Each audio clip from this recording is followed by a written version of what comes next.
ശശീന്ദ്രന്റെ രാജിയിൽ എല്ലാം തീരുകയല്ല, തുടങ്ങുകയാണ്. ആവേശപൂർവ്വം രാജി ആഘോഷിച്ചോളൂ. പക്ഷേ പൊതുസമൂഹത്തോട് പലതും വിശദീകരിക്കേണ്ട മാധ്യമ ഉത്തരവാദിത്വം വിട്ടൊഴിയില്ല. ഒരു മാധ്യമ വാർത്തയോട്, അത് പടച്ചുവിട്ട സ്ഥാപനത്തോട് സമാനതകളില്ലാതെയാണ് കേരളത്തിൻ്റെ മാധ്യമ ലോകം വിയോജിച്ചത്. മാധ്യമ പ്രവർത്തനത്തെ വാർത്തകൾ മെനയാനുള്ള ക്രിമിനൽ കെണിയൊരുക്കൽ ആക്കി മാറ്റിയാൽ അത് പ്രതിരോധിച്ചേ പറ്റൂ. പരാതിക്കാരൻ ഇല്ലാത്തതിൻ്റെ പേരിൽ കൈമലർത്തിയ പോലീസ് കൈ ചുരുട്ടി അന്വേഷിക്കാൻ ഇറങ്ങുകയാണ്. കെണിയുടെ ചുരുളഴിയുമോ? മാധ്യമ പ്രവർത്തനത്തെ ദുർബലപ്പെടുത്താൻ മാത്രം ഉപകരിക്കുന്ന ഇത്തരം പ്രവർത്തികളിൽ നിന്ന് എന്ത് പാഠമാണ് കേരളത്തിൻ്റെ മാധ്യമ ലോകം പഠിക്കുക? പ്രൈം ഡിബേറ്റ് ചർച്ച ചെയ്യുന്നു. ആദ്യം പ്രധാന വാർത്തകൾ നോക്കാം. പരാതിക്കാരനില്ലെന്ന ന്യായം വിട്ട് ഫോൺ കെണി പിടിക്കാൻ പോലീസ്.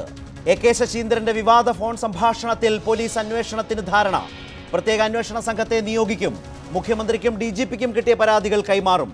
നിർണായകമായത് വനിതാ മാധ്യമ പ്രവർത്തകരുടെ പരാതി.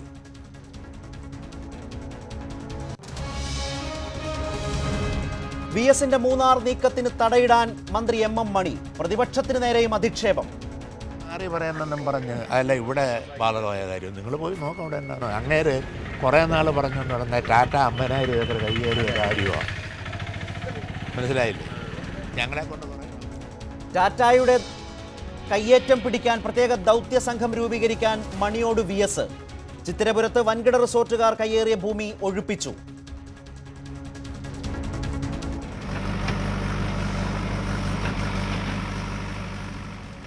കയ്യേറ്റ ഭൂമിയിൽ S രാജേന്ദ്രൻ അനുമതി തേടിയത് ഇരുനില വീട് നിർമ്മിക്കാൻ. തെളിവുകൾ News 18.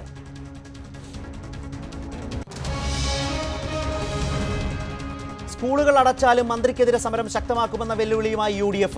SSLC ചോദ്യപേപ്പർ തിരിമറിയിൽ മന്ത്രി രാജിവെച്ച് ജുഡീഷ്യൽ അന്വേഷണം നേരിടണമെന്ന് MM ഹസൻ. KSU മാർച്ചിൽ സംഘർഷം. വീണ്ടും നടത്തിയ കണക്കുപരീക്ഷ എളുപ്പമായതിന്റെ ആശ്വാസത്തിൽ കുട്ടികൾ. ഇനി വേനൽ അവധിയുടെ നാളുകൾ.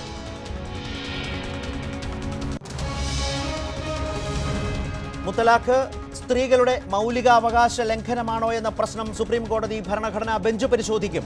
ഹർജികളിൽ മെയ് 11 വാദം കേൾക്കും.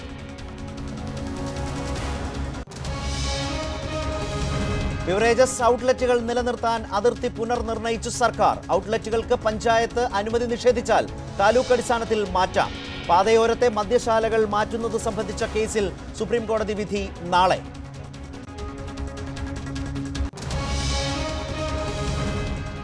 ഒളിമ്പിക് മെഡൽ സാധ്യതയിൽ സന്തോഷം പങ്കുവച്ച് അഞ്ജു ബോബി ജോർജ്. 6 മാസത്തിനുള്ളിൽ മെഡൽ ലഭിക്കുമെന്ന് പ്രതീക്ഷ. മെഡൽ മാഫിയയ്ക്കെതിരായ സന്ദേശമാണിതെന്ന് അഞ്ജു News 18നോട്.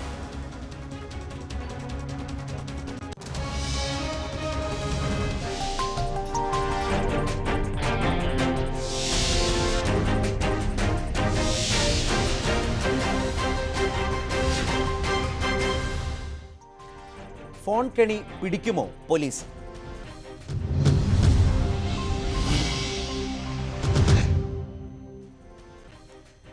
AK ശശീന്ദ്രൻ രാജിവെക്കാനിടയായ സംഭവത്തിലെ ഗൂഢാലോചനയിൽ പോലീസ് കൂടുതൽ അന്വേഷണം പ്രഖ്യാപിച്ചേക്കും. മുഖ്യമന്ത്രിക്ക് ലഭിച്ച വനിതാ മാധ്യമ പ്രവർത്തകരുടെ പരാതിയും സാമൂഹ്യ മാധ്യമങ്ങൾ വഴി അപമാനിക്കുകയാണെന്ന മലപ്പുറം പരപ്പനങ്ങാടി സ്വദേശിയായ യുവതിയുടെ പരാതിയും DGPക്ക് കൈമാറിയിട്ടുണ്ട്. സംഭവത്തിൽ പ്രത്യേക അന്വേഷണ സംഘത്തെ DGP പ്രഖ്യാപിക്കുമെന്നാണ് സൂചന. സർക്കാർ പ്രഖ്യാപിച്ച ജുഡീഷ്യൽ അന്വേഷണത്തിന് സമാന്തരമായിട്ടാവും പോലീസിന്റെ അന്വേഷണം നടക്കുക. ജുഡീഷ്യൽ അന്വേഷണം പ്രഖ്യാപിക്കുമ്പോൾ സർക്കാരിന് മുന്നിൽ പരാതിക്കാരില്ലായിരുന്നു. എന്നാൽ സാമൂഹ്യ മാധ്യമങ്ങളിലൂടെ അപമാനിക്കുന്നുവെന്ന മലപ്പുറം സ്വദേശിനിയുടെ പരാതിയും ഗൂഢാലോചന അന്വേഷിക്കണമെന്ന വനിതാ മാധ്യമപ്രവർത്തകരുടെ പരാതിയും പോലീസിന്റെ പരിഗണനയിലുണ്ട്. പ്രത്യേക അന്വേഷണ സംഘത്തെ DGP ഇന്ന് പ്രഖ്യാപിക്കാനാണ് സാധ്യത. ജുഡീഷ്യൽ കമ്മീഷന്റെ പരിഗണനാ വിഷയങ്ങൾ ഉള്ളതിന് സമാനമായ കാര്യങ്ങളിലെല്ലാം പോലീസും അന്വേഷിക്കും. മന്ത്രിയുടെ ഓഫീസുമായി മാധ്യമപ്രവർത്തകർ നിരന്തരം ബന്ധപ്പെട്ടിരുന്നുവെന്നാണ് പോലീസ് പ്രാഥമികമായി നടത്തിയ അന്വേഷണത്തിൽ കണ്ടെത്തിയത്. CCTV ദൃശ്യങ്ങളും പോലീസ് പരിശോധിക്കും. DGP ലോക്നാഥ് ബെഹ്റ ഡൽഹിയിൽ നിന്നും തിരിച്ചെത്തിയ ശേഷം ഇന്ന് തന്നെ പ്രഖ്യാപനമുണ്ടാവാനാണ് സാധ്യത. News 18 തിരുവനന്തപുരം. തീർച്ചയായും അത് പൊതുവിൽ പ്രതീക്ഷിക്കുകയാണ്. കാരണം DGP തന്നെ ഇക്കാര്യം സ്ഥിരീകരിച്ചു. ശശീന്ദ്രന്റെ ഫോൺ വിവാദത്തിൽ പരാതികൾ തിരുവനന്തപുരത്തെ പോലീസ് ആസ്ഥാനത്ത് കിട്ടിയിട്ടുണ്ട് എന്നാണ് DGP ലോക്നാഥ് ബെഹ്റ ഡൽഹിയിൽ പറഞ്ഞത്. കാരണം അത്തരത്തിൽ പോലീസിന് പരാതികളില്ല എന്നതായിരുന്നു പോലീസിന്റെ ഇക്കാര്യത്തിലെ ഒരു വലിയ പരിഭവം. അത് മാറിയിരിക്കുന്നു. DGP തന്നെ പറയുന്നു പരാതികൾ പോലീസ് ആസ്ഥാനത്ത് ലഭിച്ചിരിക്കുന്നു. തിരിച്ചെത്തിയ ശേഷം തീരുമാനമെടുക്കും എന്നും ഡൽഹിയിൽ DGP പറഞ്ഞു. പിന്നെ കാരണം പോലീസ് ഹെഡ്ക്വാർട്ടറിൽ കുറേ കംപ്ലയിൻറ്റ് വന്നിട്ടുണ്ടോ ഞാൻ അറിഞ്ഞു. പക്ഷേ കംപ്ലയിൻറ്റിൽ എന്താ ഉണ്ടോ എനിക്കറിയില്ല. കംപ്ലയിൻറ്റ് ഒരു കോഗ്നൈസബിൾ ഒഫൻസ് ഉണ്ടെങ്കിലൊക്കെ കേസ് എടുക്കുമല്ലോ. ഇപ്പോൾ പ്രൈം ഡിബേറ്റിൻ്റെ ചർച്ചയിൽ പങ്കെടുക്കുന്നത് അഡ്വക്കേറ്റ് തമ്പാൻ തോമസ്, നിയമവിദഗ്ധൻ, കേരള പത്രപ്രവർത്തക യൂണിയൻ്റെ അഭിഭാഷകൻ കൂടിയാണ്. വേജ് ബോർഡ് പ്രശ്നത്തിലടക്കം സുപ്രീം കോടതിയിലടക്കം ഹാജരായ അഭിഭാഷകൻ, മുതിർന്ന മാധ്യമ പ്രവർത്തകൻ ശ്രീ എ സജീവൻ ചേരുന്നു. ഒപ്പം തന്നെ സാമൂഹ്യ പ്രവർത്തക ധന്യ രാമനുണ്ട്. പത്രപ്രവർത്തക യൂണിയൻ്റെ general secretary Shri C Narayanan ചേരുന്നു. ആദ്യം അഡ്വക്കേറ്റ് തമ്പാൻ തോമസ്, നേരത്തെ DGP പറഞ്ഞത് കേട്ടല്ലോ, കോഗ്നൈസബിൾ ഒഫൻസ് ആയി വന്ന സാഹചര്യത്തിൽ പോലീസ് നടപടികൾ സ്വീകരിക്കും. പോലീസിന് നേരിട്ടൊരു പരാതിയില്ല, അത്തരമൊരു ഘട്ടത്തിൽ പോലീസ് അന്വേഷണം ഫലപ്രദമാകില്ല എന്നാണ് നേരത്തെ ജുഡീഷ്യൽ അന്വേഷണം പ്രഖ്യാപിച്ച ഘട്ടത്തിൽ പോലീസിൻ്റെ ഒരു പൊതു മനോഭാവമായി പുറത്തു വന്നത്. പോലീസ് അത്തരമൊരു വിവരമാണ് സർക്കാരുമായി പങ്കുവച്ചതും. ഈ കേസ് യഥാർത്ഥത്തിൽ നാൾക്ക് നാൾ കഴിയുന്തോറും കൃത്യമായൊരു പോലീസ് അന്വേഷണത്തിൻ്റെ അനിവാര്യത ബോധ്യപ്പെടുത്തുന്നു പല കാരണങ്ങളാലും എന്ന് വിശ്വസിക്കുന്നയാളാണോ നിയമപരമായി താങ്കൾ നോക്കുമ്പോൾ? Advocate Thampan Thomas. ഈ കേസിൽ ഇത് എന്താകും എന്ന് കണ്ട് അറിയണം. ഇപ്പോൾ പരാതിക്കാരനായി വന്നിരിക്കുന്നത് ശശീന്ദ്രനാണ്. ശശീന്ദ്രൻ്റെ പരാതിയെ ആസ്പദമാക്കിക്കൊണ്ടാണോ പോലീസ് കേസെടുത്തിട്ടുള്ളത്? അപ്പോൾ അങ്ങനെയാണെന്ന് വരിയിൽ ആ പരാതിയിൽ ഉയർന്നു വരുന്ന പ്രധാനപ്പെട്ട പ്രശ്നം എന്താണ്? ആ പരാതി ഒരു ബ്ലാക്ക് മെയിലിങ്ങിനെയും അതുപോലെ മാധ്യമ പ്രവർത്തനത്തെയും ദുരുപയോഗപ്പെടുത്തിയതിനെ സംബന്ധിച്ചുള്ള ക്രിമിനൽ ഒഫൻസസ് എന്നുള്ള നിലയിലാണോ അതിനെക്കുറിച്ച് അന്വേഷണം വരുന്നത്? ഇവിടെ ശശീന്ദ്രന് സ്വയം രാജിവെക്കുന്നത് ഒരു നല്ല സംഭവമാണ്. ഇത്തരം ഒരാരോപണം ഉയർന്നു വന്നപ്പോൾ രാജിവെക്കുന്നതാണ്. അതല്ല, ശശീന്ദ്രനെക്കുറിച്ചുള്ള ഒരാക്ഷേപത്തെ സംബന്ധിച്ചാണോ അന്വേഷിക്കാൻ പോകുന്നത് എന്നുള്ളതെല്ലാം എനിക്ക് ഊഹിച്ചെടുക്കാൻ കഴിയുന്നില്ല.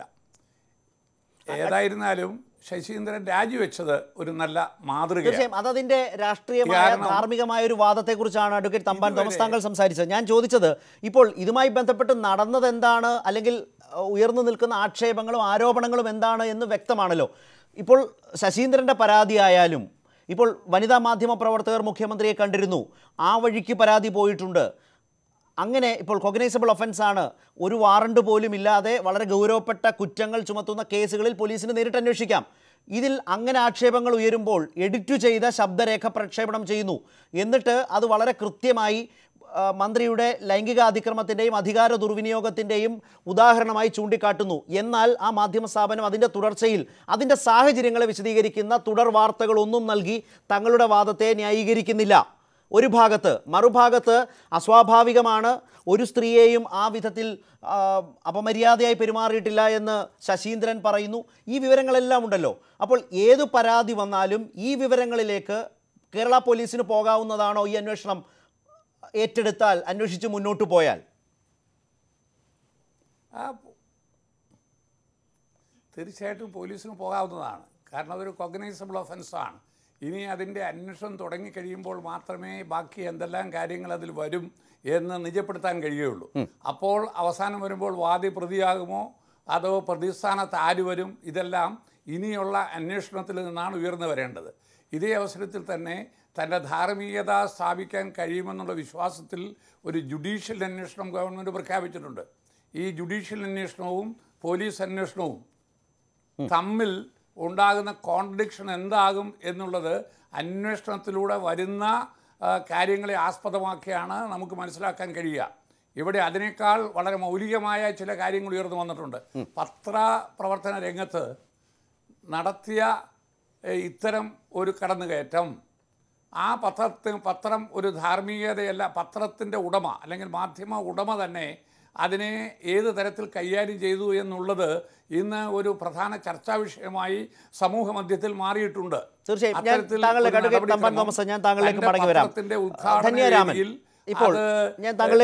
സാമാന്യം ഉണ്ടാകുന്നതിന് വേണ്ടി ചെയ്തതാണ് എന്ന് അവകാശം. ഞാൻ താങ്കളിലേക്ക് മടങ്ങി വരാം. ശ്രീമതി ധന്യ രാമൻ, ഇക്കാര്യത്തിൽ ഒരു പ്രധാനപ്പെട്ട കാര്യം, അന്ന് ഈ സംഭവം ഉണ്ടാകുമ്പോൾ അതിന് നേരിട്ട് സാക്ഷിയായി ആ കൃത്യം നേരിട്ട് കേട്ട് കണ്ട് അനുഭവിച്ച ഒരു വ്യക്തിയാണല്ലോ. അതിൻ്റെ ഒരുപാട് താങ്കളുടേതായ എക്സ്പ്രഷൻസ് ദൃശ്യങ്ങളിൽ നിന്ന് കിട്ടുകയും ചെയ്തതാണ്. ഇപ്പോൾ അത് പോലീസ് അന്വേഷിക്കാൻ പോകുന്നു എന്ന് പറയുമ്പോൾ അന്ന് കേട്ടതും അന്നറിഞ്ഞതുമായ ഒരു ആഘാതം വെച്ച് പരിശോധിക്കുമ്പോൾ ആശ്വാസകരമായി തോന്നുന്നുണ്ടോ? പോലീസ് അന്വേഷണം അതിൻ്റെ എല്ലാ സാധ്യതകളും തെളിഞ്ഞു വന്നിരിക്കുന്നു, പ്രഖ്യാപനം മാത്രമായിട്ടില്ല. ഏതാണ്ട് അങ്ങനെ തന്നെ ധരിക്കാം ഇപ്പോൾ ചർച്ച ചെയ്യുമ്പോഴും. ധന്യ, തീർച്ചയായിട്ടും ആദ്യം നമ്മളോട് പറഞ്ഞത് സ്ത്രീ സുരക്ഷയെ പറ്റി സംസാരിക്കാനാണെന്നാണ് പറഞ്ഞത്. അപ്പോൾ സ്ത്രീ സുരക്ഷ എന്ന് പറഞ്ഞാൽ ആദ്യം കാണിച്ച വാർത്ത കോവളത്തെ രാത്രി പുറത്തുനിന്ന് വരുന്നവർക്ക് അവിടെ സ്വസ്ഥമായി ഇരിക്കാൻ കഴിയുന്നില്ല എന്നുള്ളതാണ്. അപ്പോൾ മറ്റുള്ള ആളുകൾ വരുന്നു, ഇങ്ങനെ ഇത്ര വിഷ്വൽസാണ് കാണിച്ചത്. നമ്മൾ അതിനുള്ള മറുപടി കൊടുത്തു. ഞാൻ കോവളംകാരിയാണ്, 10 വർഷമായിട്ട് കോവളത്ത് സെറ്റിൽഡാണ്. അപ്പോൾ നമുക്കറിയാം അവിടെ ആ നാട്ടുകാർ അങ്ങനെയൊന്നും ചെയ്യില്ല. കാരണം ടൂറിസം എന്ന് പറയുന്നത് അവരുടെ ചോറാണ്. അപ്പോൾ അതൊന്നും നശിക്കാതിരിക്കാനും നമ്മളും അതിന് പ്രൊട്ടക്റ്റ് ചെയ്യേണ്ട ഒരു സുരക്ഷിതത്വം ഒരുക്കേണ്ട ബാധ്യത നമുക്കുണ്ട് നാട്ടുകാരി എന്നുള്ള രീതിയിൽ. അപ്പോൾ അതുകൊണ്ടൊക്കെയാണ് നമ്മൾ ആ ചർച്ചയിൽ പങ്കെടുത്തത്. പക്ഷേ ആ സുരക്ഷയെ പറഞ്ഞ് പിന്നെ അടുത്ത പ്രാവശ്യം പിന്നെ കുറച്ച് കഴിഞ്ഞപ്പോൾ ബ്രേക്കിംഗ് ആയിട്ട് പോകുന്നത് ഈ ഒരു വാർത്തയാണ്. അപ്പോൾ അത് സ്ത്രീ സുരക്ഷ എന്ന് പറഞ്ഞ് രണ്ടിനെയും തമ്മിൽ താരതമ്യപ്പെടുത്തുകയാണ്. അത് സ്ത്രീക്ക് തന്നെ അപമാനമാണ്. കാരണം നമുക്ക് ആദ്യം ഉണ്ടായ ഷോക്ക് എന്ന് പറയുന്നത് ഇത്തരം ഒരു കാര്യം നമ്മൾ പച്ചയ്ക്ക് കേൾക്കേണ്ടി വരിക. അത് ഇപ്പോൾ എല്ലാവർക്കും പ്രണയം കിട്ടുന്നുണ്ട്, സ്നേഹം കിട്ടുന്നുണ്ട്, കാമം കിട്ടുന്നുണ്ട്. പക്ഷേ ഇതൊക്കെ അതിനൊരു എക്സ്ട്രീമാണ്. അത് നമ്മൾ പുറം സമൂഹത്തോട് കാണിക്കും, അല്ലെങ്കിൽ എന്തുകൊണ്ട് നിങ്ങൾ അവിടെ നിന്ന് ഇറങ്ങി പോകുന്നില്ല. അപ്പോൾ നമ്മൾ കൃത്യമായിട്ടുള്ള മറുപടി നമ്മൾ 3 പേര് അപ്പം തന്നെ വിചാരിച്ച് മറുപടി കൊടുത്തിട്ടേ പോകാൻ പറ്റുള്ളൂ എന്ന് വിചാരിച്ചു. പക്ഷേ ഇത് ശരിക്കും പറഞ്ഞാൽ അതൊരു കെട്ടിച്ചമച്ചതാണെന്നുള്ളത് ഇപ്പോഴത്തെ കാലത്തൊന്നും ഒരു പൊതുസമൂഹത്തെ അങ്ങനെ പറ്റിക്കാൻ കഴിയില്ല. അല്ലെങ്കിൽ ഇപ്പോൾ ഇന്നലെ മംഗളത്തിലെ അജിത് കുമാർ സാറ് പറഞ്ഞത് പിന്നെ അത് ആ സ്ത്രീ തന്നെ എഡിറ്റ് ചെയ്ത് ഇവരുടെ കയ്യിൽ കൊടുത്തു എന്നുള്ളതാണ്. അപ്പോൾ അത് കേൾക്കുമ്പോൾ തന്നെ നമുക്കറിയാം. അപ്പോൾ അതൊരു മാധ്യമത്തിന് അതിന് നല്ല തെറ്റേത് ശരിയെന്ന് ചിന്തിക്കാനുള്ള ഒരു ബോധം അവർക്കുള്ളിൽ ഇല്ലേ എന്നുള്ളതാണ് നമുക്കിപ്പം തോന്നിപ്പോകുന്നത്. അതുകൊണ്ട് ശക്തമായിട്ടുള്ള അന്വേഷണം വരണം.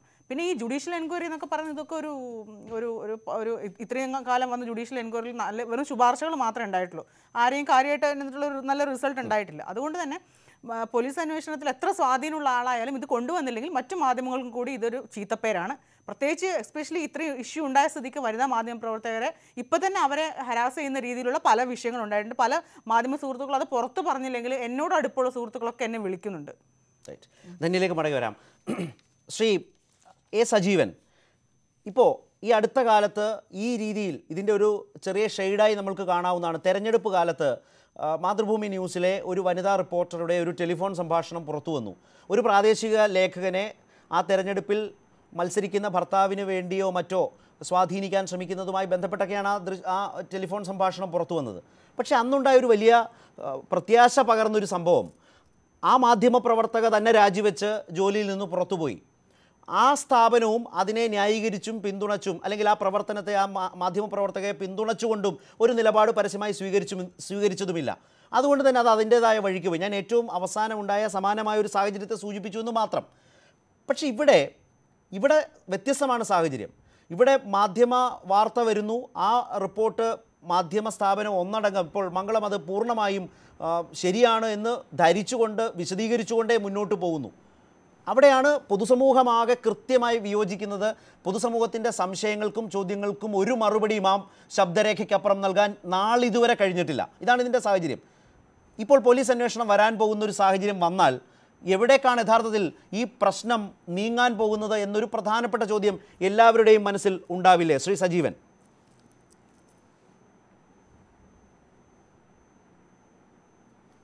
പോലീസ് അന്വേഷണം വരുന്നത് തീർച്ചയായും ശശീന്ദ്രനെതിരെ ആവില്ല എന്നുള്ള കാര്യം എനിക്ക് തോന്നുന്നു. നേരത്തെ തമ്പാൻ തോമസ് ഒരു തെറ്റിദ്ധാരണ കൊണ്ടായിരിക്കും. ശശീന്ദ്രനെതിരെ അന്വേഷണം വരേണ്ട കാര്യമില്ല. കാരണം അദ്ദേഹത്തിൻ്റെ നടപടിയെക്കുറിച്ചല്ല, ഇതിൻ്റെ ദുരൂഹതയെക്കുറിച്ചാണ് ഇപ്പോൾ വനിതാ മാധ്യമ പ്രവർത്തകർ പരാതി കൊടുത്തിട്ടുള്ളത്. അപ്പം അതുകൊണ്ട് തന്നെ അന്വേഷണം വരേണ്ടത് ഈ വാർത്തയുടെ നിജസ്ഥിതിയെക്കുറിച്ചാണ്. ഇത് വന്ന ദിവസം തന്നെ നമ്മളൊക്കെ കണ്ടുകൊണ്ടിരിക്കുമ്പോൾ ഞാനൊക്കെ വിചാരിച്ചു ഒരുപക്ഷെ തെളിവുമായിട്ട് ആ സ്ത്രീ വരും, പരാതിയുമായിട്ട് വരും, പരാതി ഉടൻ തന്നെ ഉണ്ടാകാൻ സാധ്യതയുണ്ട്. അങ്ങനെ ഒരു സാധ്യത ഉണ്ടാകാമായിരുന്നു. പക്ഷേ ഇപ്പോൾ നമുക്കറിയാം ദിവസങ്ങൾ കഴിഞ്ഞു, ഏതാണ്ട് ഒരാഴ്ചയോളം ആവാനാവുകയാണ്. ആ സമയത്ത് പോലും ആരാണ് പരാതിക്കാരി എന്ന് പുറം ലോകം അറിയേണ്ടത്. പക്ഷേ ഒരു പരാതിയുണ്ട്, നാട്ടുകാരെ മുഴുവൻ ഇന്നയാളാണ് പരാതിക്കാരി എന്ന് അറിയിച്ചില്ലെങ്കിൽ പോലും ഇന്ന ഒരു പരാതിയുണ്ട്, അത് DGPക്കോ അല്ലെങ്കിൽ പോലീസിൽ ഉദ്യോഗസ്ഥന്മാർക്ക് ആർക്കെങ്കിലും അങ്ങനെ പരാതി കൊടുത്തിട്ടുണ്ട് എന്നുള്ളൊരു വാർത്ത കിട്ടിയിരുന്നെങ്കിൽ നമുക്ക് ഏതാണ്ട് ഇതിനെ ന്യായീകരിക്കാമായിരുന്നു. കാരണം ഒരു പരാതിക്കാരിയുടെ പരാതിയാണ് മാധ്യമം കൊടുത്തത്, അതിൻ്റെ ബാക്കിയുള്ള ധാർമ്മികതയൊക്കെ വേറെ ചിന്തിക്കാവുന്നതാണ്. പക്ഷേ ഈ ദിവസം വരെ പരാതി ഇല്ല എന്നതുകൊണ്ട് തന്നെ ഇതൊരു വലിയ പ്രശ്നമാണ്. മാത്രമല്ല ഈ കൊടുത്തിട്ടുള്ള ഈ ശബ്ദരേഖയിൽ ഇത് ഒരാളുടെ മാത്രമാണ്. അതിൽ തന്നെ നമുക്ക് സംശയിക്കാവുന്ന രൂപത്തിൽ മന്ത്രി അങ്ങോട്ട് വിളിച്ചതല്ല, അതിലുള്ള വാക്കുകളാണ് കുറേ നാളായല്ലോ വിളിച്ചിട്ട് എന്ന് മന്ത്രി ചോദിക്കണമെങ്കിൽ ആരോ അദ്ദേഹത്തെ വിളിച്ചു എന്നാണ്. ഇപ്പം അതൊരിക്കൽ പോലും മന്ത്രിയുടെ താല്പര്യത്തിലുള്ള വിളിയല്ല, അദ്ദേഹം ആരെയെങ്കിലും ഇത്തരത്തിൽ പ്രലോഭിപ്പിക്കാൻ വേണ്ടിയിട്ട് നടത്തിയ കാര്യങ്ങളല്ല എന്ന് ബോധ്യമാകും. രണ്ടാമത്തെ കാര്യം, ഇതിൽ സ്ത്രീയുടെ ശബ്ദം അതെങ്ങനെ അങ്ങനെ ഒരു സ്ത്രീ എഡിറ്റ് ചെയ്ത് കൊടുത്താൽ പോലും അങ്ങനെ കൊടുക്കാമോ? ഇത് ആരുടേതാണ് എന്നുള്ള കാര്യം ഉറപ്പ് വരുത്താതെ കൊടുക്കാൻ പാടുണ്ടോ? അപ്പോൾ ഒരു സ്ത്രീ, ഏത് സ്ത്രീക്കും ആരെയും കബളിപ്പിക്കാം. സ്ത്രീ എന്നല്ല, ആർക്കും കബളിപ്പിക്കാം, ഒരു സ്ത്രീക്കും കബളിപ്പിക്കാം. അങ്ങനെ ഉള്ള ഒരു ഓഡിയോ ടേപ്പ് കിട്ടുമ്പോഴേക്കും അത് നമ്മൾ ഉടൻ തന്നെ സംപ്രേഷണം ചെയ്യുക എന്ന് പറയുന്നത് മാധ്യമധർമ്മത്തിനെതിരായിട്ടുള്ള കാര്യമാണ്. ഇവിടെ ഇപ്പോഴും അറിയേണ്ടത്, ഇപ്പം എനിക്കറിയില്ല അതിൻ്റെ ഓഡിയോ ടേപ്പിൽ പൂർണ്ണമായിട്ട് ആ സ്ത്രീയുടെ ശബ്ദമുണ്ടോ ഇല്ലയോ എന്നുള്ളത്. മ്യൂട്ട് ചെയ്ത് പോയതാണെങ്കിൽ ആ മ്യൂട്ട് ചെയ്ത് പോയ ശബ്ദം അല്ലാത്ത, എഡിറ്റ് ചെയ്യാത്ത മറ്റൊന്നുണ്ടാകുമല്ലോ, അതിൽ നിന്ന് കണ്ടെത്തുകയും അത് യഥാർത്ഥ സ്ത്രീയാണോ എന്നുള്ള കാര്യം ഉറപ്പുവരുത്തുകയും ചെയ്യണം. അല്ലെങ്കിൽ ശ്രീ സജീവൻ, ഇപ്പോൾ ഈ ചർച്ചയിൽ ധന്യാരാമൻ പറഞ്ഞത് താങ്കളുടെ ശ്രദ്ധയിലേക്ക്, അതായത് അജിത് കുമാർ തന്നെ ധന്യയോട് സൂചിപ്പിച്ചത് ആ സ്ത്രീ തന്നെ എഡിറ്റ് ചെയ്ത് കൊണ്ടുവന്ന് കൊടുത്തു എന്ന മട്ടിൽ ഇപ്പോൾ വിശദീകരിക്കുന്നു. അത് നമ്മൾക്ക് കൃത്യമായി മനസ്സിലാക്കാവുന്ന ഒരു ഡിഫൻസ് ഉണ്ടതിൽ. അതേതെങ്കിലും തരത്തിലുള്ളൊരു മാധ്യമ പ്രവർത്തനത്തിൻ്റെ ഉചിതമായ വാദമായി സ്വീകരിക്കാവുന്നതാണോ? താങ്കൾ പറഞ്ഞ പോലെ നമ്മളൊക്കെ ഇത്തരം പ്രധാനപ്പെട്ട വാർത്തകൾ കൊടുക്കുമ്പോൾ ആ വാർത്തയുടെ തന്നെ പ്രധാനപ്പെട്ട വിവരങ്ങൾ തുടർ ദിവസങ്ങളിൽ കൃത്യമായി കൊടുക്കാവുന്നതാണ്. ഈ കേസിൽ തന്നെ ശ്രീ സജീവൻ പറഞ്ഞ പോലെ ഈ എഡിറ്റ് ചെയ്ത ശബ്ദരേഖ കൊടുക്കുന്നു, വാദത്തിന് വേണ്ടി അത് അംഗീകരിച്ചാൽ തന്നെ തൊട്ടടുത്ത ദിവസം എന്തുകൊണ്ട് ഈ സ്ത്രീ ഇങ്ങനെ മന്ത്രിയുടെ അടുക്കൽ പോകേണ്ടി വന്നു, എന്തായിരുന്നു അതിന് ആധാരം, എന്തായിരുന്നു ആ പരാതി, ആ പരാതിയുടേതായ ചില വിവരങ്ങൾ, ഇതെല്ലാം പറയുമ്പോഴും ആരെങ്കിലുമൊക്കെ പറയുന്ന പോലെ ആ സ്ത്രീ ആരാണെന്നറിയാനോ അല്ലെങ്കിൽ അവരുടെ മുഖം കാണാനോ വേണ്ടിയല്ല, അത് കൃത്യമായി സംരക്ഷിച്ചുകൊണ്ട് തന്നെ ആ മാധ്യമത്തിന് ഇത്രയും കാര്യങ്ങളെങ്കിലും പിറ്റേ ദിവസം വാർത്തയിലൂടെ വിശദീകരിക്കാൻ കഴിഞ്ഞിരുന്നു എങ്കിൽ ശശീന്ദ്രൻ്റെ കാര്യം കുറെ കൂടി ശശീന്ദ്രൻ്റെ വാദം കുറെ കൂടി ദുർബലപ്പെടുമായിരുന്നില്ലേ? പക്ഷേ യഥാർത്ഥത്തിൽ സംഭവിച്ചത് മറ്റൊന്നല്ലേ?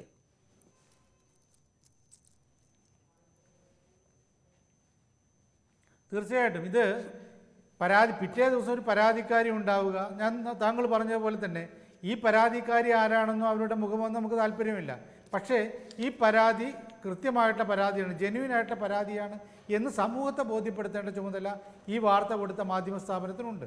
അപ്പോൾ അങ്ങനെ പരാതി ഉണ്ടാവുക, അങ്ങനെ പരാതി വന്നു കഴിഞ്ഞാൽ തീർച്ചയായിട്ടും ശശീന്ദ്രൻ ഇത് ചെയ്ത ഒരു ഒളിഞ്ഞുനോട്ടമാണോ മറ്റുള്ള കാര്യങ്ങളൊക്കെ രണ്ടാമത്തെ കാര്യം. പക്ഷേ എന്നാൽ പോലും ഒരു അധികാര സ്ഥാനത്തിരിക്കുന്ന ഒരു വ്യക്തിയിൽ നിന്നും മന്ത്രിയിൽ നിന്നും ഇങ്ങനെയുള്ള പെരുമാറ്റം ഉണ്ടാകാമോ എന്നുള്ള ധാർമ്മികമായൊരു ചോദ്യം തീർച്ചയായിട്ടും വരും. അതുകൊണ്ട് തീർച്ചയായിട്ടും ആരാണ് പരാതിക്കാരി, അവർ രംഗത്ത് വരികയോ അല്ലെങ്കിൽ അവർ രംഗത്ത് വരാതെ തന്നെ പരാതി പോലീസിന് കൊടുക്കുകയോ അങ്ങനെ പോലീസ് ഞങ്ങൾ ഈ പരാതി കിട്ടിയിട്ടുണ്ടെന്ന് ഉറപ്പ് വരുത്തുകയോ ചെയ്താൽ ഈ പ്രശ്നമില്ല. രണ്ടാമത്തെ കാര്യം, എഡിറ്റ് ചെയ്ത ഒരു ശബ്ദരേഖ കൊടുക്കുന്നു എന്നുള്ളത്. എഡിറ്റ് ചെയ്ത ശബ്ദരേഖ കൊടുക്കാൻ പാടില്ല. നമ്മൾക്കറിയാം, വർഷം എനിക്കൊക്കെ അറിയാവുന്നില്ലേ, നമ്മൾ മാധ്യമപ്രവർത്തനം പഠിപ്പിക്കുമ്പോഴും ഒക്കെ ചെയ്യുന്ന എന്താണ്, കോൺട്രവേഴ്സ്യൽ ഒരു കാര്യമാണ് റിപ്പോർട്ട് ചെയ്യുന്നതെങ്കിൽ അതിന് മറുവശം കൊടുത്തിരിക്കണം. അത് ബേസിക് ആയിട്ടുള്ള മീഡിയ എത്തിക്സാണ്. ആ മീഡിയ എത്തിക്സിൽ പറയുന്ന കാര്യത്തിൽ നമ്മൾ എഡിറ്റ് ചെയ്ത ഒരു ശബ്ദരേഖ എന്ന് പറയുമ്പോൾ തന്നെ അതിൻ്റെ ഒരു ഭാഗം, അതിൻ്റെ മറുഭാഗത്ത് എനിക്കൊക്കെ അറിയാൻ താല്പര്യമുണ്ട്. ഇങ്ങനെ മന്ത്രി പറയുമ്പോൾ എന്താണ് ഈ സ്ത്രീയുടെ ഭാഗത്തുണ്ടായ ഇത് ശരിയായിട്ട് സ്ത്രീയാണെങ്കിൽ പരാതിക്കാരിയാണ്, അവരെന്താണ് എങ്ങനെ പ്രതികരിച്ചു, അവർ വളരെ മോശമായിട്ട് നിൻ്റെ മുഖമടിച്ച് ശരിപ്പെടുത്തുന്ന രീതിയിലൊക്കെ അവർ പറഞ്ഞിട്ടുണ്ടോ എന്നൊക്കെ നമുക്ക് അറിയാൻ താല്പര്യമുണ്ട്. ആ താല്പര്യം നമുക്ക് അത് ആരാണെന്ന് അറിയാതെ തന്നെ പൊതുജനത്തിന് മുഴുവൻ അത് അറിയിച്ചു കൊടുക്കാനുള്ള ബാധ്യത. ഒന്ന് ഇടപെട്ടൊന്ന് ചുരുക്കിയാൽ ശ്രീ നാരായണനിലേക്ക് വരികയാണ്. അതായത് ശ്രീ സജീവൻ, അങ്ങനെ നോക്കിയാൽ ഈ ഘട്ടത്തിൽ പോലീസ് അന്വേഷണത്തിലേക്ക് പോയാൽ കാര്യങ്ങൾ ബുദ്ധിമുട്ടിലാവുന്നത് ആരുടെ വഴിക്കാകാം. സ്വാഭാവികമായി ഈ അന്വേഷണം ശശീന്ദ്രൻ ഒരു അലോസരം ഉണ്ടാക്കുന്നതാണെന്നുള്ള കാര്യത്തിൽ യാതൊരു തർക്കവുമില്ല, ഒരു ഭാഗം. പക്ഷെ അടിസ്ഥാനപരമായി ഈ അന്വേഷണങ്ങൾ മുന്നോട്ട് പോകുന്നതോടെ ബുദ്ധിമുട്ടിലാവുന്നത് ആരാകും?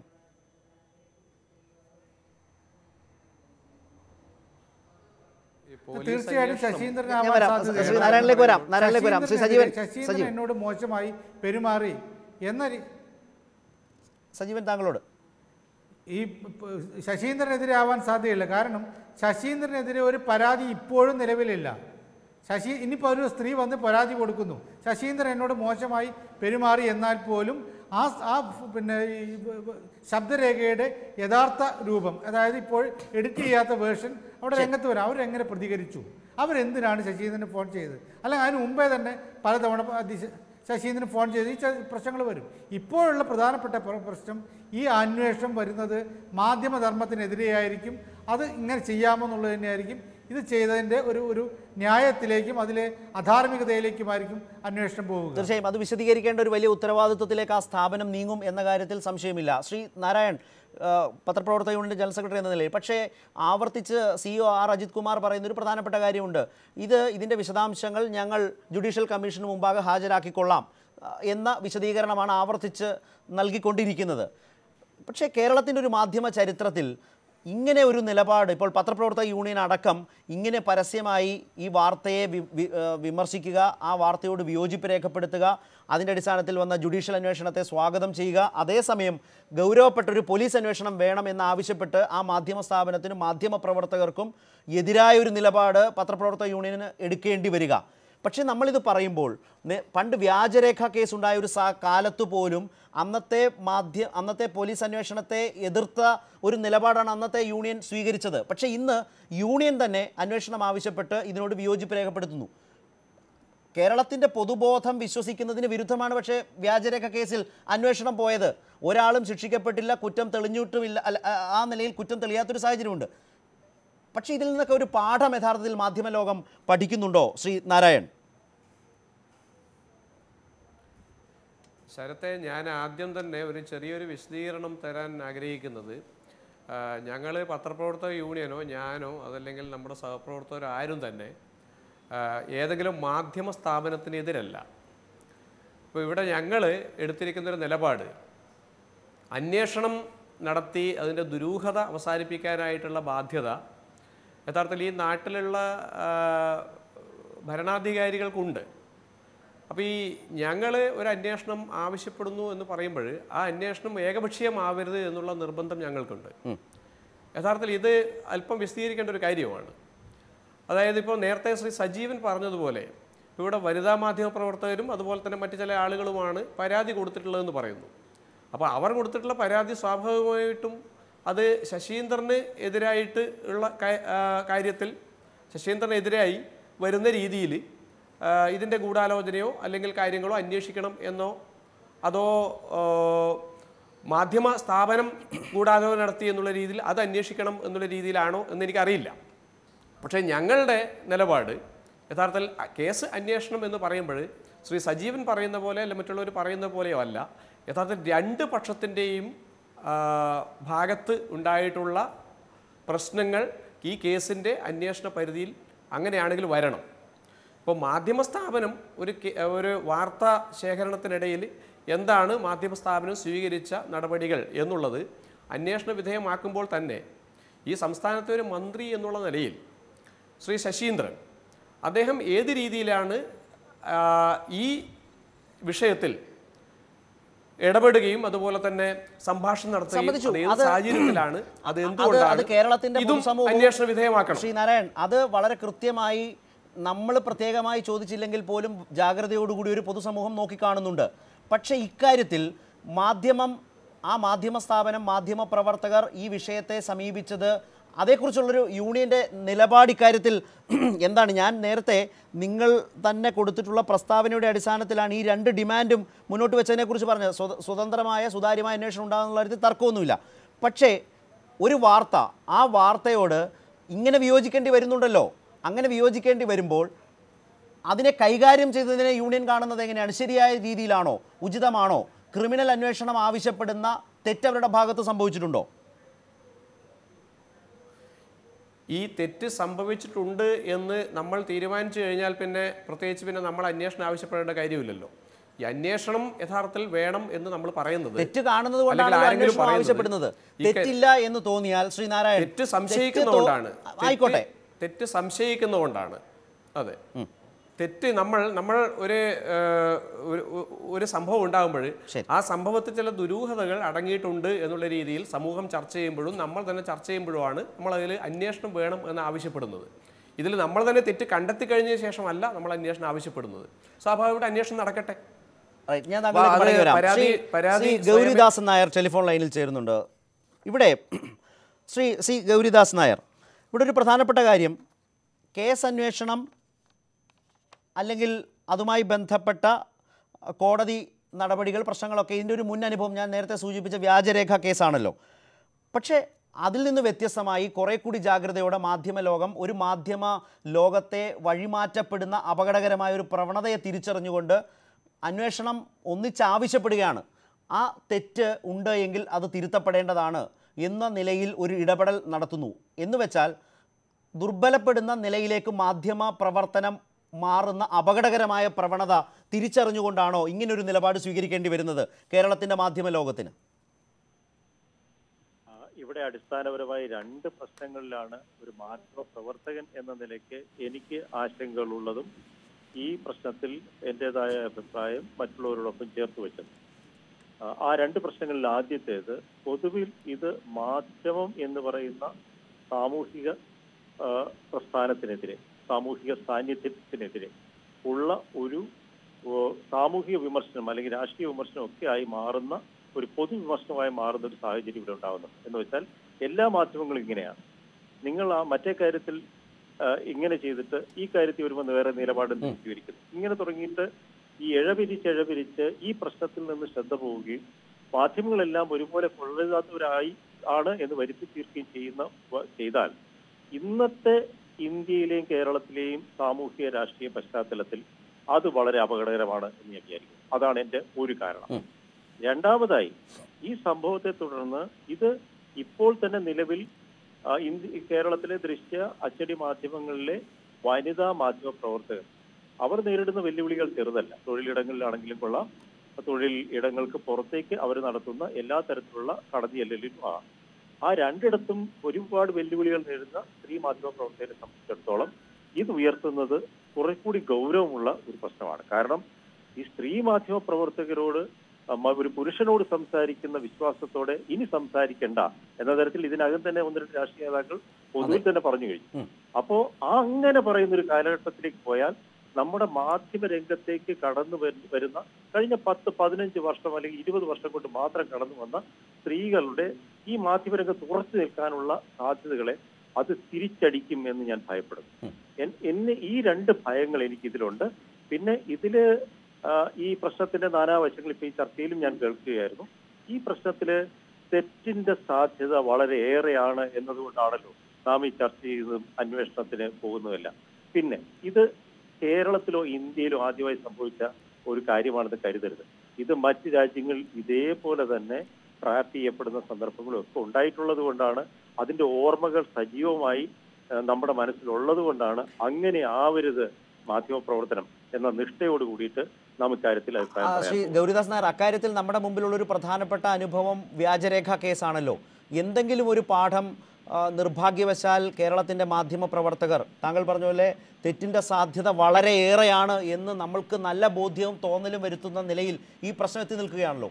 അനുഭവങ്ങളിൽ നിന്ന് ആ ഒരു പാഠം പൂർണ്ണമായി ഉൾക്കൊണ്ടിട്ടുണ്ട് എന്ന് ധരിക്കാൻ കഴിയുന്നില്ല എന്ന് വേണ്ട ഈ സംഭവം കാണുമ്പോൾ മനസ്സിലാക്കാൻ. അതുകൊണ്ടല്ലേ പൊതുവിൽ മാധ്യമ പ്രവർത്തനത്തെ തന്നെ ദുർബലപ്പെടുത്തുന്ന നിലയിലേക്ക്, സ്വതന്ത്ര മാധ്യമ പ്രവർത്തനത്തിന് ഒരുപാട് നിബന്ധനകളും പലതരത്തിലുള്ള സമ്മർദ്ദങ്ങളും ഭാവിയിൽ വന്നു പോയേക്കാവുന്ന നിലയിലൊക്കെ ഈ പ്രശ്നത്തിൻ്റെ അപകടത്തെ എല്ലാവരും ചൂണ്ടിക്കാട്ടുന്നത്? നിങ്ങൾ ഒരു കാര്യം ഇപ്പൊ തന്നെ നോക്കൂ. കേരളത്തിലാണെങ്കിലും കൊള്ളാം, ദേശീയ തലത്തിൽ കേന്ദ്രത്തിൽ ഡൽഹിയിലാണെങ്കിലും കൊള്ളാം, ഇന്ന് വാർത്തകളുടെ ഒരു വൺ വേ ട്രാഫിക്കിലേക്ക് കാര്യങ്ങൾ മാറുക എന്ന് വെച്ച് കഴിഞ്ഞാൽ അധികാര സ്ഥാനങ്ങൾ അവർക്ക് സൗകര്യമുള്ളപ്പോൾ വാർത്തകൾ തരും, അല്ലാത്തപ്പോൾ നിങ്ങൾ കാത്തു നിന്നോണം, അല്ലെങ്കിൽ നിങ്ങൾ ഈ ക്യൂവിൽ നിൽക്കണം എന്ന് പറയുന്ന ഒരു സാഹചര്യത്തിലേക്ക് നമ്മൾ പോവുകയാണ്. എന്ന് വെച്ച് കഴിഞ്ഞാൽ മാധ്യമ ലോകത്തെ പുച്ഛത്തോടെ തീർന്ന അവജ്ഞയോടെ കാണുന്ന ഒരു കാലഘട്ടത്തിലേക്ക് മാറുക. ഇതിനെയാണ് പതിയെ ഏകാധിപത്യ സ്വരൂപങ്ങളിലേക്ക് പോകുന്ന ഒരു സാഹചര്യമായിട്ട് നമ്മൾ എല്ലാ കാലത്തും ഭയന്നിട്ടുള്ളത്. അങ്ങനെ ഒരു സാഹചര്യത്തിൽ സ്വതന്ത്ര മാധ്യമ പ്രവർത്തനത്തിന്റെ താല്പര്യങ്ങൾ ഉയർത്തിപ്പിടിക്കുകയും അതിനെ സംരക്ഷിക്കുകയും ചെയ്യേണ്ടത് ഓരോ മാധ്യമ പ്രവർത്തകരുടെ ഉത്തരവാദിത്വം തന്നെയാണെന്ന് ഞാൻ അതിൽ ആർക്കത് ഇഷ്ടമാകുന്നില്ല എന്നുള്ളതില്ല. വ്യാജരേഖ കേസിനെ സംബന്ധിച്ചിടത്തോളം അതിൽ നിന്ന് പാഠങ്ങൾ പഠിച്ചിരുന്നുവെങ്കിൽ ഇത്തരത്തിലൊരു സാഹചര്യത്തിൽ കേരളത്തിലെ മാധ്യമങ്ങൾ എത്തില്ലായിരുന്നു, മാധ്യമങ്ങൾ തള്ളിവിടപ്പില്ലായിരുന്നു. ഇത് എല്ലാ മാധ്യമങ്ങളുടെ ഉത്തരവാദിത്വമാണെന്ന് ഞാൻ പറയുന്നില്ല. പക്ഷേ ഇത് ഒരു മാധ്യമത്തെയോ ഒരു മാധ്യമ സ്ഥാപനത്തെയോ മാത്രം പഴിക്കുന്നതിന് പകരം നമ്മൾ ഓരോ പ്രശ്നങ്ങളിലും നമ്മൾ ഇതിന്റെ അതിരുകളിൽ വരെ സഞ്ചരിച്ചിട്ടാണ് തിരിച്ചു വരുന്നതെന്ന് ഓർക്കുന്നത് നല്ലതാണ്. ശ്രീ ഗൗരിദാസ് നായർ, അതുകൊണ്ടാണല്ലോ, അതുകൊണ്ട് തന്നെയല്ലേ ഇതിൽ ഒരു വലിയ തെറ്റും വിയോജിപ്പും പരസ്യമായി രേഖപ്പെടുത്തിക്കൊണ്ട് തന്നെ മുൻകാലങ്ങളിൽ നിന്ന് ഭിന്നമായ ഒരു നിലപാട് കുറെ കൂടി ഉണ്ടാകുന്നു. ഇപ്പോൾ KUWJ പോലും ഇക്കാര്യത്തിൽ ജുഡീഷ്യൽ അന്വേഷണത്തെയും അതുപോലെ തന്നെ പോലീസ് അന്വേഷണം പ്രഖ്യാപിക്കുകയും വരാൻ പോകുന്നു എന്നൊരു പൊതുധാരണയാണ് ഇപ്പോൾ ഉള്ളത്. അതിനു മുമ്പ് തന്നെ പോലീസ് അന്വേഷണം ഇക്കാര്യത്തിൽ വേണം എന്നൊരു നിലപാട് സ്വീകരിക്കുന്നു. ഇപ്പോൾ വ്യാജരേഖ കേസിൻ്റെ കാലത്തൊക്കെ യഥാർത്ഥത്തിൽ KUWJ പത്രപ്രവർത്തക യൂണിയൻ അത്തരമൊരു നിലപാട് സ്വീകരിച്ചിരുന്നോ? കുറെ കൂടി തെറ്റിൻ്റെ സാധ്യത ഏറെ കണ്ടുകൊണ്ട് എല്ലാവർക്കും ഇതിൽ പക്ഷം പിടിക്കാതെ തന്നെ ഒരു നിലപാട് സ്വീകരിക്കേണ്ടി വരുന്നില്ലേ? അതൊരു വലിയ വ്യത്യാസമല്ലേ ഇക്കാര്യത്തിൽ? തീർച്ചയായിട്ടും വലിയ വ്യത്യാസമാണ്. അതോടൊപ്പം തന്നെ പത്രപ്രവർത്തക യൂണിയൻ ഇക്കാര്യത്തിൽ എടുത്തിരിക്കുന്ന നിലപാട് ശരിയാണെന്ന് തന്നെ വിശ്വസിക്കുന്ന ഒരാളാണ് ഞാൻ. കാരണം പത്രപ്രവർത്തക യൂണിയൻ പറയുന്നത് ഈ പ്രശ്നത്തിന്റെ രണ്ട് വശങ്ങളുണ്ടെങ്കിൽ രണ്ടു വശവും സുതാര്യമായ തരത്തിൽ എല്ലാ കാര്യങ്ങളും വെളിവാകുന്ന തരത്തിൽ അന്വേഷണം ഉണ്ടാവട്ടെ. അതിൽ ചിലപ്പോൾ നിങ്ങൾക്കും എനിക്കും വിയോജിപ്പുണ്ടാകും. പക്ഷെ എന്നാൽ പോലും പത്രപ്രവർത്തക യൂണിയൻ ഇരുവശത്തെയും നോക്കിക്കൊണ്ട് ഒരു നിലപാടെടുത്തിരിക്കുന്നു. ഞാനത് അംഗീകരിക്കുന്നു. പക്ഷെ വ്യാജരേഖ കേസിന്റെ കാര്യത്തിൽ സംഭവിച്ചത് സൂര്യ TV-യുടെ സ്റ്റുഡിയോയിലേക്ക്, അതിന്റെ ആസ്ഥാനത്തേക്ക് രണ്ട് മുതിർന്ന പോലീസ് ഉദ്യോഗസ്ഥരുടെ നേതൃത്വത്തിൽ ഒരു പോലീസ് സംഘം ചെല്ലുകയാണ്. അന്നാണ് തിരുവനന്തപുരത്തെ മാധ്യമപ്രവർത്തകർ അതിനെ തടഞ്ഞുകൊണ്ട് അവിടെ ഒരു നിലപാട് സ്വീകരിച്ചതും ആ പോലീസ് ഉദ്യോഗസ്ഥരെ ഈ ഒരു മാധ്യമ സ്ഥാപനത്തിലേക്കും പോലീസ് ഉദ്യോഗസ്ഥരെ കടത്തിവിടില്ല എന്ന നിലപാട് സ്വീകരിച്ചത്. അതിനെ തുടർന്നാണ് ആ കേസ് മറ്റൊരു വഴിക്ക് സഞ്ചരിക്കാൻ തുടങ്ങിയത്. അപ്പോഴും അവിടെ ഇന്ന് ഇപ്പോ ശരത് സൂചിച്ച പോലെ ഇന്ന് എടുത്ത പോലെ ഒരു നിലപാട് സ്വീകരിക്കാൻ അന്ന് പത്രപ്രവർത്തക യൂണിയനോ മാധ്യമപ്രവർത്തകരോ ഇന്ന് നമ്മൾ ഈ കണ്ട പൊതുസമൂഹത്തിന്റെ പ്രബലരായ പ്രമുഖരായ നമ്മളെല്ലാവരും ആദരിക്കുന്ന ആളുകളോ അത്തരത്തിലൊരു നിലപാടിലേക്ക് പോയില്ല. പക്ഷെ ഇന്ന് നാം കാണുന്നു അത്തരത്തിലൊരു നിലപാടിലേക്ക് പോകുന്നു എന്ന് വെച്ചാൽ നമ്മൾ അതിരുകൾ വീണ്ടും ലംഘിക്കുന്നു, അപകടകരമായ വിധം ലംഘിക്കുന്നു എന്നുള്ളതാണ്. തീർച്ചയായും ഒരു കാര്യം കൂടി, അങ്ങനെ വന്നാൽ ഒരു പുതിയ സാഹചര്യത്തിൽ ഒരു പുതിയ കേസ് ഇങ്ങനെ മുന്നോട്ട് പോകുമ്പോൾ അതും മന്ത്രിയുടെ ശബ്ദം മാത്രം ഉപയോഗിച്ച് എഡിറ്റ് ചെയ്ത ഒരു ശബ്ദരേഖ വിടുന്നു, അതിൻ്റെ തുടർച്ചയിൽ അത് വിശദീകരിക്കാൻ കഴിയുന്ന മാധ്യമ ഉത്തരവാദിത്വം ഉള്ള വാർത്തകൾ ഉണ്ടാകുന്നില്ല. ഇതാണ് ഇതിൻ്റെ സാഹചര്യം. താങ്കൾ പറഞ്ഞ പോലെ അന്ന് റെയ്ഡിനെ എതിർത്ത പോലെ ഒരു നിലപാട് ഇനി ഈ പോലീസ് അന്വേഷണം മുന്നോട്ട് പോകുന്ന സാഹചര്യത്തിലെ നടപടികളെ യഥാർത്ഥത്തിൽ മാധ്യമ ലോകത്തിനോ മാധ്യമ സംഘടനകൾക്കോ തടയാനാകുമോ? കാരണം ഇതിൽ പെൺകെണി, ഹണി ട്രാപ്പ് ഉണ്ട് എന്ന ആക്ഷേപം ആ സ്ഥാപനത്തിലെ തന്നെ മാധ്യമ പ്രവർത്തകയാണ് അതിന് ഉപയോഗപ്പെടുത്തിയെന്നുള്ള വളരെ ബലപ്പെട്ട ആക്ഷേപം, അവിടെ നിന്ന് തന്നെ വന്നിട്ടുള്ള രാജികൾ, അവരുടെ തന്നെ തുറന്നു പറച്ചിലുകൾ തരുന്ന സംശയങ്ങൾ, ഇതെല്ലാം നിൽക്കുമ്പോൾ നമ്മൾക്കൊരു അന്വേഷണത്തെ ഏതെങ്കിലും തരത്തിൽ തടയുന്നതിനോ പ്രതിരോധിക്കുന്നതോ ഉചിതമാവുമോ? ശരത്, ആദ്യമായി ഒരു കാര്യം പറഞ്ഞുകൊള്ളട്ടെ. ദയവേത് നിങ്ങളുടെ ചാനലിലും അതുപോലെ തന്നെ ശരത്തിനെ പോലുള്ള മാധ്യമ പ്രവർത്തകരും പെൺകെണി എന്ന പ്രയോഗം ഇനി പ്രയോഗിക്കരുത് ഞാൻ വളരെ വിനയത്തോടെ അഭ്യർത്ഥിക്കുകയാണ്. കാരണം പെൺകെണി എന്ന് പറയുന്നത് സ്ത്രീ വിരുദ്ധമായൊരു പരാമർശമാണ്. നമ്മളെല്ലാവരും മാധ്യമങ്ങളിൽ എഴുതിയും പറഞ്ഞുമെല്ലാം ഈ സ്ത്രീ വിരുദ്ധതയ്ക്ക് നമ്മൾ കൂടുതൽ അടിയുറപ്പിക്കുന്ന ഒരു നിലപാട് സ്വീകരിക്കരുത്. എൻ്റെ അഭിപ്രായത്തിൽ അതൊരു ഫോൺ കെണിയാണ്. നമുക്കത് ഫോൺ കെണി എന്ന് വിളിക്കാം. അതിൽ ആണും പെണ്ണും ഉണ്ടായിരുന്നോ എന്ന് നോക്കാം. അത് കെണി ആയിരുന്നുവെങ്കിൽ, അല്ലെങ്കിൽ അത് ആ ചാനൽ അവകാശപ്പെടുന്ന പോലെ സത്യമായിരുന്നെങ്കിൽ അത് അങ്ങനെ ആവട്ടെ. ഈ വിഷയത്തിൽ മുൻകാലത്ത് സ്വീകരിച്ച അല്ലെങ്കിൽ സൂര്യ TV-യുടെ കാര്യത്തിൽ സംഭവിച്ച പോലെ സ്വീകരിച്ച അതേ നിലപാട് ഇന്ന് സ്വീകരിക്കുമോ? ഈ കാര്യത്തിൽ പത്രപ്രവർത്തകർ അങ്ങനെ നിലപാട് സ്വീകരിക്കാൻ സാധ്യതയുണ്ട് എന്ന് എനിക്ക് തോന്നുന്നില്ല. പക്ഷെ ഞാനല്ല അത്തരം കാര്യങ്ങളിലൊന്നും ഒരു അഭിപ്രായം പറയേണ്ടത്. എനിക്ക് ഒറ്റ കാര്യം മാത്രമേ ഉള്ളൂ. ഇത് എല്ലാ മാധ്യമങ്ങളെയും ഒരേ നിറത്തിൽ ചാലിച്ച് കറുത്ത പെയിന്റ് അടിക്കുന്ന ഒരു അവസ്ഥയിലേക്ക് പോകരുത്. പക്ഷേ മാധ്യമങ്ങളിൽ ഓരോ മാധ്യമവും താങ്കളുടേതടക്കം താങ്കൾ പ്രവർത്തിച്ചിട്ടുള്ള മറ്റു മാധ്യമങ്ങളടക്കം ആത്മവിമർശനത്തോടെ സ്വയം വിമർശനത്തോടെ ഒരു കാര്യം ആലോചിക്കണം. സോളാർ ഇടപാടിന്റെ കാര്യത്തിലാണെങ്കിലും കൊള്ളാം, മറ്റു പല പ്രശ്നങ്ങളിലാണെങ്കിലും കൊള്ളാം, എല്ലാ തരത്തിലുള്ള നൈതികതയുടെയും അതിനപ്പുറത്തേക്ക് സഞ്ചരിച്ചുകൊണ്ടിരിക്കുകയായിരുന്നു എന്ന യാഥാർത്ഥ്യവും നമ്മൾ തിരിച്ചറിയണം. ഇത് സ്വയം വിമർശനപരമായി എല്ലാ ചാനലും തിരിച്ചറിയുന്നിടത്ത് മാത്രമേ ഒരുപക്ഷെ ഈ പ്രശ്നത്തെ തീർച്ചയായും ഞാനൊന്ന് ഇടപെടുന്നു. വളരെയധികം നന്ദി. താങ്കളോട് ഒരു കാര്യം കൂടി, വളരെ കൃത്യമായി ഞങ്ങൾ ഉന്നയിച്ചു കൊണ്ടിരിക്കുന്നത് ഫോൺ കെണി എന്ന് തന്നെയാണ്. ഞങ്ങൾ ഈ ചർച്ചയ്ക്ക് കൊടുത്തിരിക്കുന്ന തലക്കെട്ടിലും ഫോൺ കെണി എന്ന് തന്നെയാണ്. പക്ഷേ ഇതിൽ ഉന്നയിച്ചിരിക്കുന്ന വിഷയങ്ങളെ പ്രതിഫലിപ്പിക്കുന്നതിൻ്റെ പരാമർശ വേളയിൽ മാത്രമാണ് എനിക്കും വ്യക്തിപരമായി കൃത്യമായ വിയോജിപ്പുള്ള ആ പദപ്രയോഗത്തിലേക്ക് പോകേണ്ടി വന്നത് എന്ന് ബഹുമാനത്തോടെ ശ്രീ ഗൗരിദാസ് നായരെ ഓർമ്മിപ്പിക്കുന്നു. താങ്കളെ കുറിച്ച് അക്കാര്യത്തിൽ എനിക്ക് അഭിമാനം തോന്നുന്നത് ഈ സന്ദർഭത്തിൽ തന്നെ പറയാനും തീർച്ചയായും അത് അങ്ങനെ പോലും ഉപയോഗിച്ചതിൽ ഉള്ള എനിക്ക് പറ്റിയ ഒരു ഞാൻ ആവർത്തിച്ചതിൽ ഞാൻ നിരുപാധികം പിൻവലിക്കുകയാണ്. പക്ഷേ ഫോൺ കെണി എന്ന് തന്നെയാണ് ഞങ്ങൾ ഇക്കാര്യത്തിൽ എടുത്തിട്ടുള്ള നിലപാട് എന്ന് ആർജവത്തോടെ ഒന്നുകൂടി ഓർമ്മിപ്പിക്കുന്നു. ഏറ്റവും പ്രധാനപ്പെട്ട കാര്യം, ഈ വിധത്തിൽ അന്വേഷണം മുന്നോട്ട് പോകുന്ന ഒരു ഘട്ടം വന്നാൽ അത് യഥാർത്ഥത്തിൽ കേരളത്തിലെ മാധ്യമ ലോകത്തെ ആത്മവിമർശനത്തോടെ തീർച്ചയായും ഒരുപാട് സമാനമായ താരതമ്യങ്ങൾക്ക് ഉതകുന്ന ഒരുപാട് സംഭവങ്ങളിൽ പങ്കാളികളാകുന്ന മാധ്യമപ്രവർത്തകരും ആയവരും തന്നെയാണ് ഞങ്ങൾ എല്ലാവരും. പക്ഷേ അതിൽ ഓരോ ചെയ്തിക്കും അതിൻ്റേതായ ചില ന്യായീകരണങ്ങളും ചില രേഖകളും ചില രാഷ്ട്രീയ ബോധ്യങ്ങളും ചില നിയമപരമായ പിൻബലങ്ങളും ഒക്കെ ഏറെക്കുറെ ഉണ്ടായിരുന്നു. അതൊന്നും പൂർണ്ണമായിരുന്നു എന്ന അർത്ഥത്തിലല്ല. പക്ഷേ അതെല്ലാം ലംഘിച്ചുകൊണ്ട് കേരളത്തിൻ്റെ മാധ്യമ ലോകത്തെ ബാധിക്കുന്ന വിധത്തിലേക്കൊരു വിഷയം പോകുന്നു എന്നിടത്താണ് സമാനമായ പൊതുവിയോജിപ്പുകൾ ഉയരുന്നത്. നന്ദി ശ്രീ ഗൗരിദാസ് നായർ. മറ്റുള്ള ആളുകളിലേക്ക് ചർച്ചയിലേക്ക് വേഗം മടങ്ങി വരാം. ഒരു ചെറിയ ഇടവേള.